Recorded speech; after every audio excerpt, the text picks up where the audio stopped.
Staring out into space, asking God to hear my case, trying to think of all things past. How long will my memory last? But purple angel, purple angel. Hi, everyone, and welcome to Alzheimer Speaks Radio. I'm your host, Lori LeBay, the founder of Alzheimer Speaks. I am also the daughter of a mother who lived with dementia for 30 years, and that's why I started Alzheimer Speaks.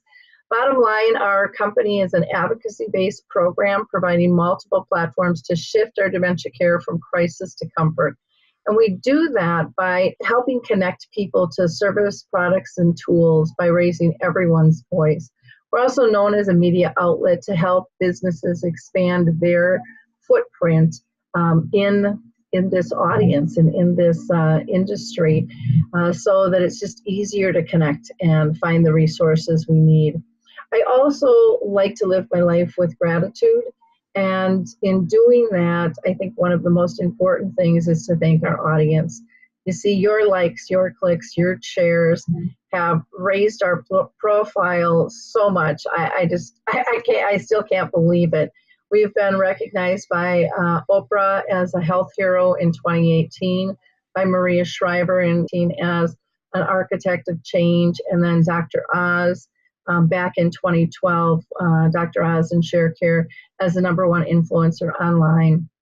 And we surely didn't do that alone. It's by people sharing the content that we have developed and helping others with this process. You see, the more we like and share what everyone else is doing, the easier it makes it for people when they're ready to reach out and grab it. And so, again, I thank you from the bottom of my heart, because we wouldn't be where we're at without each of you. And I truly do believe that it's a community here that we have pulled together. And I just love and respect that so much. I also want to let those of you that are new and those of you who have been listening a long time, because we've been doing this for 7 years, remind you that each of you could probably be a guest on the show, because we raise everyone's voice. So if you're living with a diagnosis, if you are caring for a loved one, or maybe that's your profession, maybe you're a researcher, a singer, a songwriter, an author, an advocate, everyone's voice is important, because we live in community and we have to learn to honor one another and understand how we impact each other. So before introducing our guest today, who I'm really excited about because they've got a really cool product that I think will be in high demand, I also like to give a shout out to a few different organizations. And the first one I'm going to talk about is Silver Dawn Training Institute. A lot of people, you might know them as Dementia Raw. They have a real unique set of ways to communicate with individuals that are living with dementia, and they call it introspective improv. And their approach is what they call unscripted, unconventional, and unapologetic. And they deal with real life in scenarios, and they consider you and your patients or your loved ones' vantage points with everything that they do. And their training is based on the company's founders' experience in long-term care. And I'm really excited because they're coming to White Bear Lake, Minnesota, which is really close to me, August 6th and 7th for a certified dementia communications specialist training. And I myself am going to be there. And I would love for you to join us. And you can learn more by going to their website at www.cdcsdementiaraw.com. That's cdcsdementiaraw.com. And they are doing lots of other programs throughout the U.S. So please feel free to check those out as well. I'm also going to give a shout out to the Alzheimer's Research and Prevention Foundation. They approach things from a holistic standpoint. So if you're looking at meditation and diet and exercise, these are your guys. They have done some really cool things. Also, the Memory Cafe directory. People are always asking, how do I find a Memory Cafe?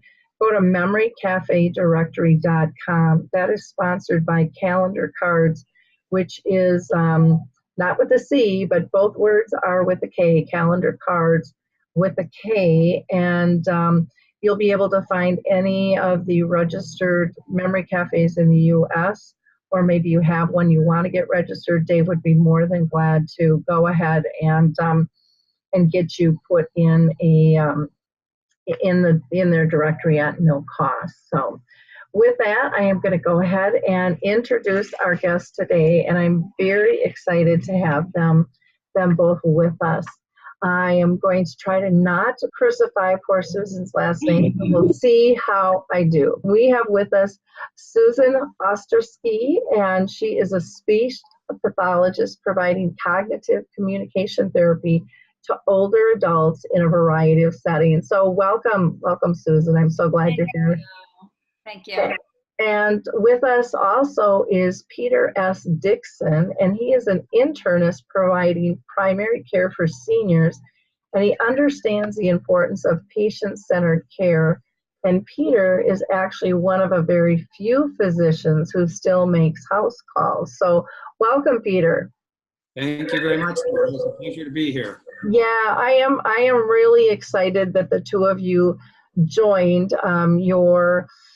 Your passionate skills about improving quality of life for senior care. And these two have founded an organization called Reading2Connect. And so we're going to be talking about that today and what makes their books dementia-friendly. But before we go down our line of questioning, I always like to ask our audience, or our guests for our audience, if you've been personally touched by dementia. So, Peter, I'll ask you first. Have you had any family or friends who have been diagnosed with some form of dementia? Lori, I have countless friends with dementia. Many, many patients are friends, and over 25 or more years, I have seen dementia progress almost every way you can imagine. My father also has an element of early dementia and is struggling with that. So yes, I do. Okay, great. How about you, Susan?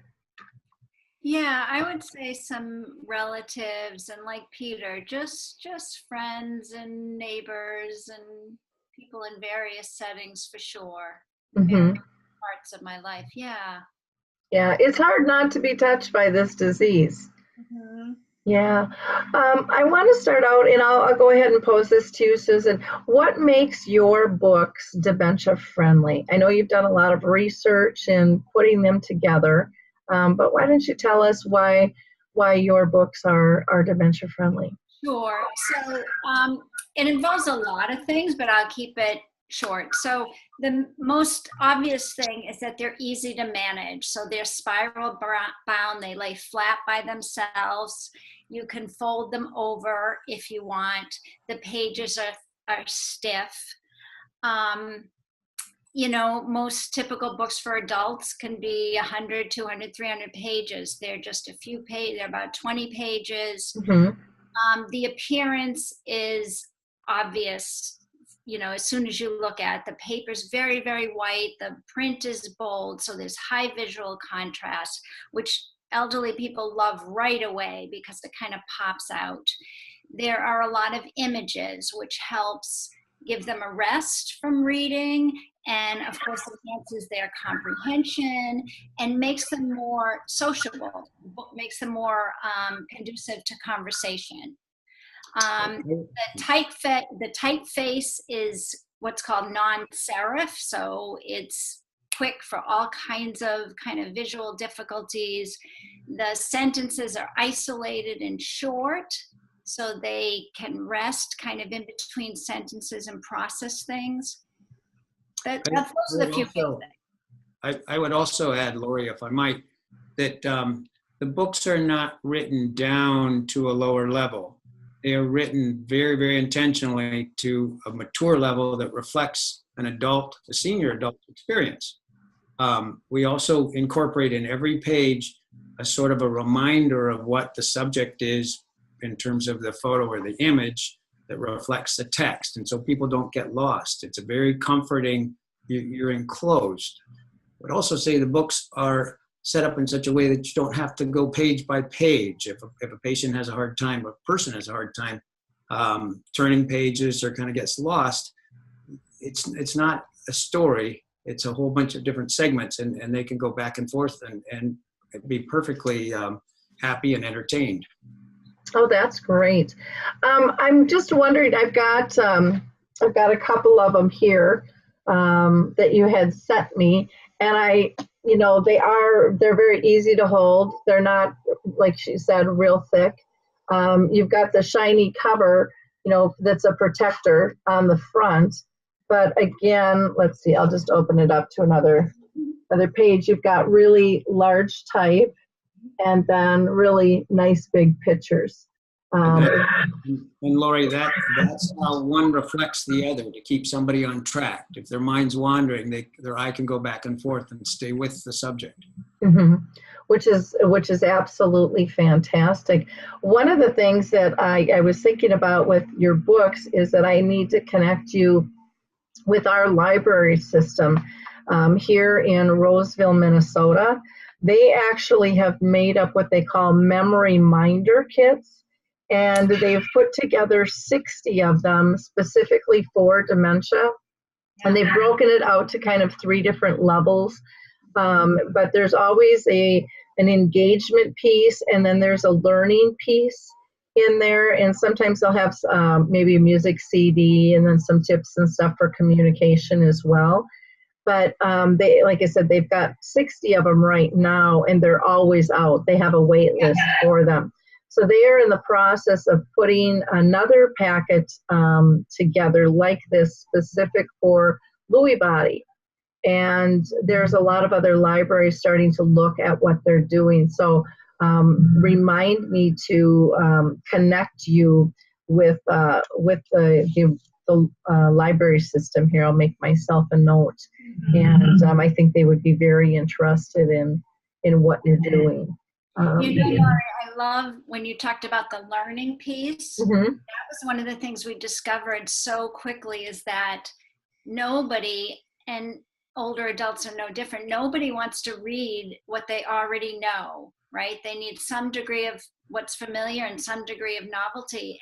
And so that was really exciting when we realized that it doesn't matter what age, everybody likes to learn. Mm-hmm. And so that made the content really important, what we put in the books. Wonderful. I might as well ask you this question too, and then we can have Peter jump in. But what made you guys start, down this whole endeavor, and what was your aim over time for the book? So as a speech therapist, I just thought, oh my gosh, we could do so much with these people if we could give them reading material that they could handle, that they could manage, because a lot of people in long-term care can absolutely still read to some degree. And there was one patient in particular who said to me that one of the things he really, really missed was being able to read political articles and discuss them with his family. So that's when we started. Peter and I worked together and started really trialing, what if we changed the format in this way, and what if we did it, put less, and how much was good enough, and what did he need modified in order to process it and remember it. And when we got it right for him, and then we educated the families about, his family members, how to create material like this for him, he said to us, I feel saved.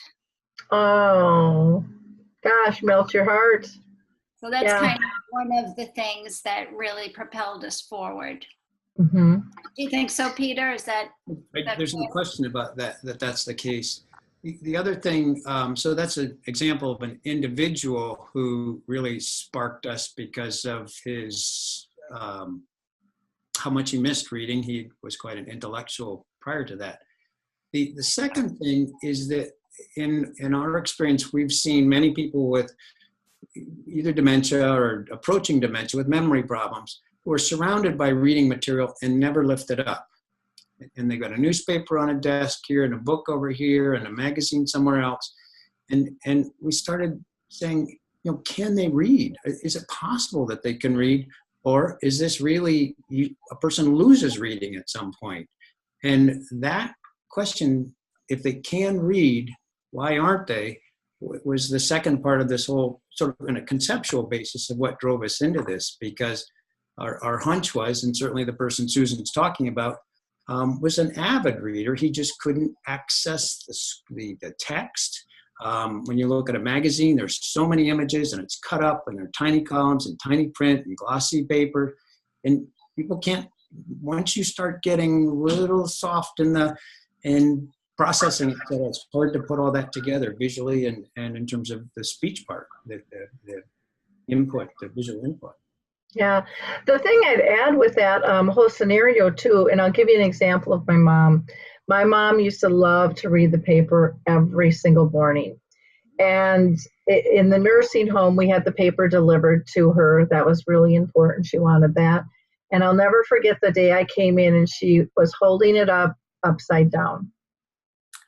And she couldn't read anymore, but the ability for her to hold that and have that be part of her routine was still critical, and so I just asked my mom, I said, there's something on the paper, can I just look at it really quick? And then I flipped it around and I turned it the right way. And I told the staff, please, if you see that, make sure it gets turned around so that others aren't making fun of her, because this is a real pride thing for her.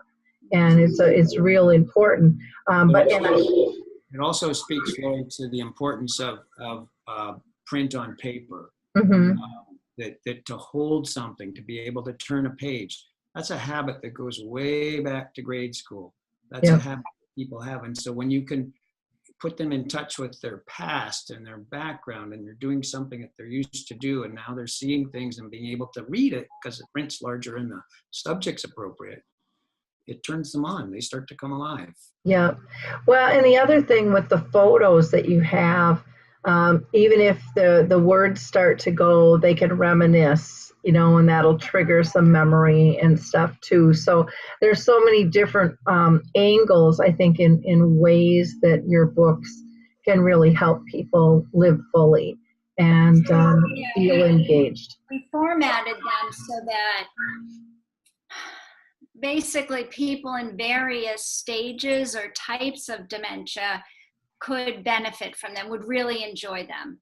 Mm-hmm. So some of them have, obviously the parts with the text that requires some ability to read, but for people who are in advanced stages or they can't see enough to read, but maybe they can make out the pictures or they're just drawn to the pictures.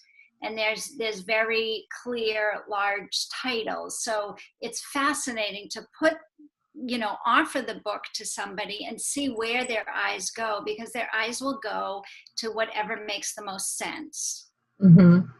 It would be interesting, and I know you have several. Did you say you had 40 some books? Yeah, almost 50 books now. Okay. Yeah. It would be really interesting to even do something on a reminiscent level in terms of taking some old things, like even old ads, from, back in the 30s, 40s, or 50s, and put those in there for people to reminisce. And because that could even trigger some of the jingles and things like that too, if that was ever an interest. Or we've done that where we've taken old ads or just images like of baseball cards and historic images. Mm-hmm. And I just wanted to add about what you were saying about your mother is that, so we've created these books, but we also have created training programs. So we go into day centers and skilled nursing and memory units and so forth, and we train the staff how to get the most out of this ability to use books. And so one of the things we talk about right from the beginning is how to gently and informally assess what they're seeing and what's meaningful to them. Mm-hmm. What kind of light, do they need more lighting? Do they need a better positioning of their body? Do they need less distractions around them? Do they need the book supported in a certain way? We kind of go through the whole array of factors that can affect someone's reading ability. Oh, interesting. Yeah, because that would all have impact. I know for me, I need a lot more light than what I used to need. And I remember my mom, when I was younger, I'd be doing my homework in the dark with loud music in the background, and she'd be, "How can you concentrate with that loud music? And there's no light." And then as I got older, I started saying the same thing to my daughter. You know? Yeah, that's just the aging process. Exactly. Yeah. That's a very important part of our training program. We call it the environmental factors. I'd like to sort of put a step forward and say, this conversation has really dwelled on how an individual approaches reading and how our books can help them, how much they enjoy them. But a second aspect of this, which is at least as important, is how 2 or 3 people together who are similar in their, or maybe not so similar in their cognitive declines, et cetera, how they will begin to read, and reading erases barriers. They start to read to each other, and reading a sentence or a paragraph, somebody interrupts, somebody remembers something, they interrupt the next one, and a spontaneous conversation happens. And that rarely happens with people who have advanced memory problems. And this social aspect of reading is very, very much part of the program. So it's partly an individual skill, but it's also partly a group skill. Oh, neat. Do you see this done in a group setting and if so, how many people do you recommend are in a group?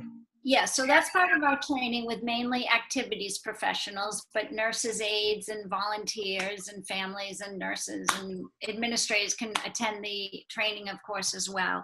And so we outline it how to facilitate solo reading, we call it, and then maybe paired reading, so 2 residents and 1 book, or 2 residents with copies of the same book, and then small groups, and then large groups up to 10, 15 residents, kind of all together in a group, reading with copies of the same book.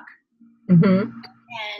And so it's great. I think it's great because it gives a lot of flexibility to activity professionals. They can do this in a lot of different ways. But like Peter was, I think, starting to say, the main emphasis of our approach is how to get the staff, how to get the residents as independent as possible and less dependent on staff intervention. Mm-hmm. Wonderful. Well, that is. Yeah. So that's a 2-part thing, Lori, because what one thinks logically is it's all about educating the residents. But we found it's about educating the staff too, because the staff are trained to lead, and there's a teacher-student relationship, and that we found to be sort of destructive. It doesn't foster originality or creativity and spontaneity and kind of letting go and being natural. And so as we get people comfortable with the books and then push the staff into the background and let people handle the books however they want and talk however they want. And we've seen groups which will go on for 20 minutes and 30 minutes all by themselves, just enjoying it, laughing at, telling stories, remembering things that you would never believe that they could remember. It brings back these memories, it dusts the cobwebs out, and people they come alive. Well, that's really neat. You know, we've heard that so much with music and stuff, and this is just another tool. And there are so many people that were avid readers, you know, like my mom and others. You know, my mom was big with her newspaper, and she would read a few books, but there are people who, I mean, that's what, you know, they read a book a week or a couple of weeks, some of them, and that's just got to be devastating to not be able to do that, because I could see it in my mom, just how important that habit was, you know, and it was just one more reminder of something lost, and you're giving them that tool to give that back to them, and that's quite beautiful. It's hard to do this, but imagine you couldn't read, if you woke up tomorrow and you couldn't read, what would that feel like? Oh gosh. I mean, it just takes such a big portion away from you. Yeah. Portion, and we're giving that back to people. Yeah. Well, that's exciting. What are some of the unexpected effects that you've seen from your work, Peter? I think the biggest unexpected effect to me was how much when two people start reading together, time evaporates, the social barriers, the sort of formalities of how you address each other disappear, and they just start interacting like old friends. And it's just easy, and that lets them be spontaneous, and they really enjoy it, and they laugh and remember things, and that's great. The second unexpected thing Susan just spoke to, and that's how we have found that over involvement of staff, it puts a damper on reading. It puts a damper on spontaneity. It puts a damper on genuine person-to-person interaction among these people. And so the more we can sort of slip the staff into the background as it gets going, the more vital the program, the activity becomes. Okay. Susan, anything that you want to add to that? Well, I guess like Peter said, the social part. So we didn't expect that maybe family members or volunteers or staff would be so excited, would be so thrilled to have this kind of bridge to connect with the older adults. So the person would read and then talk, and then read and then talk. And so most visiting family members get so excited because there's more substance to their interaction. Mm-hmm. Life stories start to come out. Mm-hmm. What was that, Peter? I think adding to what Susan said is that reading prompts these life stories. When a mother and an older mother and a young son are together, the son doesn't really know what to say to his mother with memory loss. He's sort of awkward. And if they start reading together, all of a sudden she starts talking about what it was like way back when. And these life stories come out and make for terrific encounters. Oh, yeah. It would never happen otherwise. Well, and I could see it going the other way too, with just grandkids getting involved, because now it's at a level they can read and share, and so intergenerational, I would see that possibility as well. Have you seen that happen at all? Yeah, we actually have a couple of books that are purposely for, I mean, they're kind of childlike books, like The Night Before Christmas. No, what is that called? That's it. That was The Night Before Christmas. Right. Christmas Carol. Yes, thank you. So it's like, you know, it's a children's book, but it's really a universal book. Mm-hmm. So we created that book. And then we have this other one that's kind of like a child's book. It's a Chinese folktale, but it's really, really well done. It's enjoyed by everyone. So the idea is that, you know, an elderly person can read it to the grandchild or the great-grandchild. Yeah. Well, and I think that would be neat to have those books to allow them to engage with their grandchildren or their great-grandchildren, you know, to purposely have a few of those for those types of engagements. And some communities have, daycare right on site where they do engagement and stuff, and that might help some others be able to participate a little bit longer. Oh, I know. I love that intergenerational. You know, and just one more thing. The other thing that we didn't think about till we saw it happening and people started telling us was that this is a couple of books are nice materials for somebody who's starting to feel anxious and disoriented and upset. It's a wonderful, obviously non-pharmacologic means of connecting with someone and kind of orienting them and getting them feeling comfortable again. So nurses really like that. Great. I think another point, Lori, related to what you were saying a couple of minutes ago, one of the things that I guess I would say I've always known as a physician, but this is brought to the fore, is publicly and in the popular press, we talk about dementia. We talk about, you know, the There's scientific parts of it, there are behavioral parts of it, there certainly just the common memory parts. But dementia isn't one thing, and a person doesn't all of a sudden develop dementia. And I think one of the important things about your program and your work, and certainly what we're doing, is we have to be careful of using that word dementia, because we're talking about the cognitive decline. It's a gradual process. Some people it happens more quickly, some people more slowly. It's a gradual process, and certainly this reading program applies to people at various stages in terms of starting to lose memory, starting to lose orientation, and social skills, etc. And I think it's very important to recognize that you don't have to go all the way to the end to participate in dementia activities or to benefit from them. Early memory loss can be a great time for this sort of comforting social interaction. Oh, exactly. I was, I don't know if you're familiar with Dr. Stephen Post, but I talked with him the other day, and he uses the term deeply forgetful.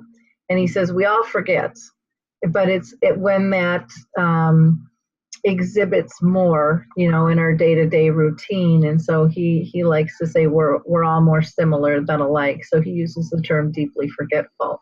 Yeah, because we're all forgetful. We've probably all forgotten something at least once today that we were going to do or didn't do, and things. And that's, I think, can be a little gentler term as well, with that. So, Peter, what would you like to accomplish in the future with the books? What's your vision? My vision is reaching as many people with memory loss as we can. It's to pull people together. It's to give them that sense of socializing. It's to help them feel more energy and not just sit in a chair and stare off into space. To have an exciting life, to have quality of life. And that means reaching way out into lots of corners and nooks and crannies, because these people, as a rule, aren't front and center. They're in the background, in the shadow. Great. How about you, Susan? Anything you want to add to that? I just really, my aim, both of our aim for the next few years is to really educate people who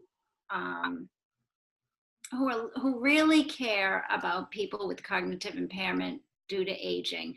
In other words, people who really want to do something different for them, because we can share how they can produce their own reading material for their loved ones or their clients. And I just love to get these books out there to people who are spending a lot of time not doing too much that's really personally meaningful for them. Yeah. Well, another group that would be really good for you to connect with is through calendar cards with Dave, with the memory cafes. Yeah. Because he's just so awesome. He's just so awesome. And, the memory cafes are always looking for resources, and some do activities. The group I do, we just basically chit chat, but we're always looking for new resources for people to be able to tap into. Yeah, I mean, these books, because they're so, they're just so accessible and so inviting that it doesn't have to be a structured kind of activity. We've had them in senior centers where they're just on the table and people are flipping through, talking. We have something, it's like a memory cafe. We call it the Reading Cafe. And it's the same idea. Like, some people are reading on their own, some people are reading together. It's very fluid. And it just, when we have that going, even in a skilled nursing facility, the room is just kind of loud and vibrant with energy and voices, and none of the voices are staff. They're all residents. Where else these would be really good at is in the neurologist's doctor's office. There's always magazines for everybody else, and to have something that's appropriate for them to meet their needs, that would be a really perfect place, for that. Yeah. Or even geriatricians, that are dealing with an older adults so that they could still participate. Because there's nothing worse than not feeling like you can't and having to pretend. You know, where my mom was pretending to read the paper because it was so important, and yet she wanted to fit in Yes. and be parts. And we don't want to add any more stress. You know, it's all about alleviating and letting them live fully. And this is just a really wonderful, wonderful tool that you guys have developed. Can you tell us what the costs are for the books and how they go about purchasing them? Sure. So they vary a little bit, but most of them are $24.95 per book, and you can get them on our website. And then, what was the other question? Oh, just how they could get the book. I think it was really one question, and what they cost. Yeah. Most of, I mean, we do. Some people absolutely, you know, hear about us and get books for gifts or their family members, or sometimes private companions or employed nursing assistants will use them, and that's great. But most of what we do is go into, like we said, like long-term care or adult day centers or home care companies. Mm-hmm. And we bring the whole package and really train the staff how to use them to the best to make them most effective. And it's actually, I'm sure you've heard of the Montessori approach Mm-hmm. to dementia care. So it's very much Montessori like the approach that we use. So it ends up being, yes, a reading program, but it's really about how to interact with the people in their care in a way that really optimizes their independence. Okay. Have you hooked up with Dr. Cameron Camp at all? He and his wife, I know, just wrote a book on Montessori, but I know that they've got a couple of communities too that, you know, they might be really interested in this. But it looks very good idea. Yeah, as a speech pathologist, they've always I know of them, and yeah, Mm-hmm. I do that. That's an excellent idea. Yeah, and just even letting the assisted living, you know, associations know. Do you guys go to conferences at all to speak about what you're doing? And we do. We just have started. mm-hmm. Pretty much. We've spent a long time developing the books and the programs, and Mm-hmm. so I think you're right. I think we've done pilot studies, and so. Okay. Yeah. Do you have research to back your books at all? Peter, you want to talk about that? Oh, I do. Maybe we can both talk about it. But there's a considerable amount of research done about the value of activities that stimulate people with memory loss and dementia, et cetera, in terms of helping them and basically with quality of life issues. We have made an agreement to start a study, which we expect to start in a few months in the state of Washington. And we're expecting to start another study sometime roughly the same time in 6 months or so in Illinois, and are very much looking forward to those results. The research that's been done to date is very, it hasn't used Reading2Connect, our techniques in our books. These two studies will. Okay, wonderful. Anything you wanted to add there, Susan? Yeah, just like I think universities get really excited about this because, as you know, there's a lot out there, these quality of life programs, right? Music and pet therapy and baby dolls and all that kind of stuff, but there's not really enough research to back it up. So university programs get very excited to say, all right, let's do some research. Let's see what these products and this approach or this program can really do. They really, from the university departments I've spoken with, they take that role in this whole dementia care scene very seriously. Mm-hmm. So we're thrilled that people are starting to show interest and to do some serious formal research on this. Yeah, well, I just read today that it looked like Eli Lilly dropped out of another clinical trial, and it was them and somebody else, and you know, we've been hearing a lot more about that. So hopefully there'll be monies going into these social research pieces, that aren't directly pharma. And I think there's such a huge need for that, because sometimes there's the pushback, well, I'm not going to institute it if there's no research, but it's like you can't get research without it being tested first and put into practice. They go hand in hand, but and there needs to be funding in order to be able to do that. And people, I think, are seeing personally the effects of these different types of social engagement and how powerful they are. And have you heard from families at all on this and what they think of your program? We have testimonials beyond testimonials beyond testimonials in terms of what families think. They love it. People have been very happy to have their parents photographed and videoed reading. They've written us letters. They've championed the program on Facebook, etc.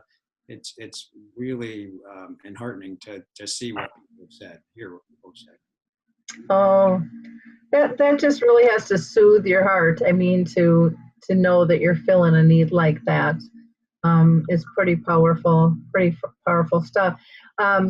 Susan, is there a particular story from a family? You kind of got a big smile on your face, as did Peter. The most common thing we hear is, I had no idea she could read, or I had no idea he could read. And I think, again, back to the Montessori. So the Montessori approach is about adapting a material and modifying an environment to make it so conducive that you don't really need a teacher or a staff. So when we train staff about that, and then families come in and see their mom or dad in a group talking and reading by themselves without following any staff direction, that's what they get so excited about. And I'm going to add to that, Lori. There's no question that the sons and daughters, family members, get very excited about seeing a parent read.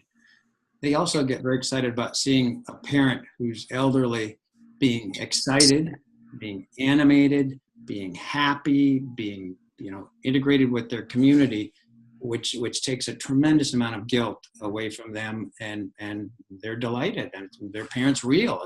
That's my mom. I've heard that many times. Yeah, that was going to be my next question. And did you see a change in the person who was actually doing the reading and stuff? And it sounds like that's pretty evident. Time after time after time. Yeah. Because when you have short-term memory difficulties, it's really hard to carry on a conversation. It's really hard not to just rely on those automatic expressions. But when you have accessible, simple text and pictures, then it supports the conversation. So the older adult is able to reach some kind of depth and get deeper and deeper as they're talking about whatever the book is about, Chicago or baseball or beach stones or diamonds, all those, whatever it is. But because they stay in the topic and they have these images, then they start remembering, and they start saying really personal, original things instead of just saying automatic social chit-chat things. Well, this is fantastic. Now, people can go to your website, which is reading and then the number 2connect.com, reading the number 2 and then connect.com, or they can reach you by email at reading2connect@gmail.com. Again, that's reading and then the number 2 connect@gmail.com. Did you want to give a phone number out too, or not? Okay. It's 860-235-4348. Okay, 860-235-4348. Wonderful. And they could always mail, send you something by mail if they wanted to send a letter or something to reading and then number 2 connect 192 Westbrook Road, Essex, and that's in Connecticut, 06426. So, well, this has just been a really interesting conversation, and I'm very excited for the work that you've done, and I can't wait to spread the word. I'm gonna bring my books to my memory cafe this week, and I know that they will go into immediate use with our group because they're always looking for different things, and it's always such a pleasure to be able to connect people to different resources. And again, I will connect you with the library system here in Minnesota. And again, it's something a lot of them are looking at. I mean, initially, I think and I believe most of them probably still don't have a section for caregiving or dementia, but that is starting to change. You mean yeah, which is really exciting because so many people are asking for that. So we have a library program. We have libraries who have purchased our books, and they have a little bit of training, and then they just kind of take off with it. So, exciting. Yeah, and maybe tell them about the Roseville memory minder packets, what they're doing, because that's just such a cool thing that people, they don't have to dig, they can just come and grab something, and every one of them is different, and it's just a nice simple way for them to kind of grab and go and stuff. So great. Well, again, I can't thank you enough. Any last comments that you'd like to say, Susan? And then I'll go to Peter. Not really. It's so much fun to make these books. That's what I want to say, that it takes a long time to make them. And we, every time we have an idea, we try them out in different forms with different people and do a lot of field testing, and then come up with the final book. And so if anybody has any sort of requests or an idea of a really good book that might work for them, for their family members or anything, give a shout out, and we can probably put one together. Okay, great. Peter, how about you? Any last comments? The last comment is simply to put in a personal plug-in for the spelling of our name. You are very clear. It's Reading2Connect. That will secure on any website. You'll find us there. Okay, sounds good. And they should have the links too on the radio show and the blog and all of that stuff.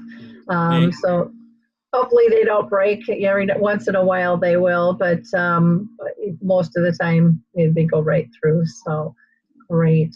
Well, thank you both so much for your time today. I really appreciate it. In closing, I'm going to shout out to a couple other organizations. One is the Roberto app, which measures brain function through video games.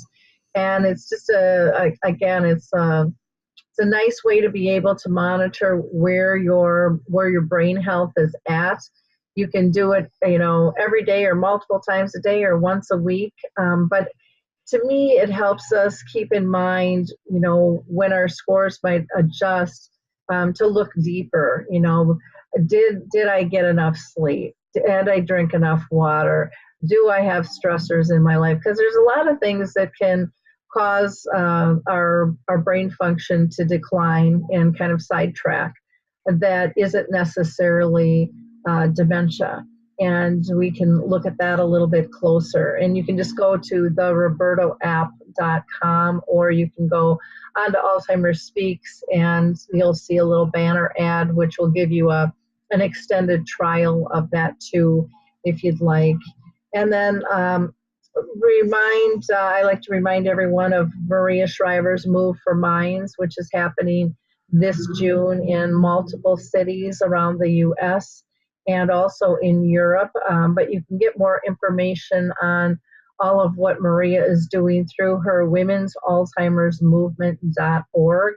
And I personally highly recommend getting her Sunday paper. It is so inspirational, and she is one of the most authentic people I've ever met.